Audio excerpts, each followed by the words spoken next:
সরিয়ে দিই, তো দেখো এই গ্লাসের ভেতর জল আছে। আর আমার আজকে টাস্ক হচ্ছে এটা যে আমি এই গ্লাসটাকে উল্টাবো কিন্তু যেন জল না পড়ে। তো প্রথমে আমি এই কার্ডবোর্ডটা ইউজ করব। কার্ডবোর্ডটা এর উপর দিলাম, এটাকে উল্টে দিলাম, আস্তে আস্তে আমি হাতটা সরিয়ে দিলাম। দেখো জল পড়ছে না, কার্ডবোর্ডটাও আটকে আছে এখন, কারণ নিচে বায়ু প্রেসার দিচ্ছে তার জন্য আটকে আছে। এবার আমি যদি এই কার্ডবোর্ডটাকেও আস্তে আস্তে সরিয়ে দিই, দেখো তাও জল পড়ছে না, তাও জল পড়ছে না। এবার তোমরা ভাববে আমি এর নিচে কিছু আটকে রেখেছি, তাই জন্য দেখো এই যে ছুঁচ আছে, আমি এটাকে এর ভেতর ভরে দিচ্ছি,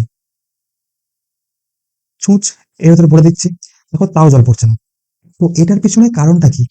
আমি এর পিছনে একটা ছাঁকি লাগিয়ে রেখেছি, যার জন্য জল পড়ছে না। নর্মাল ব্যাকালে জল পড়বে। তো এর পিছনে ফিজিক্সের কি কনসেপ্ট আছে সেটা তোমরা আমাকে কমেন্টে জানাবে।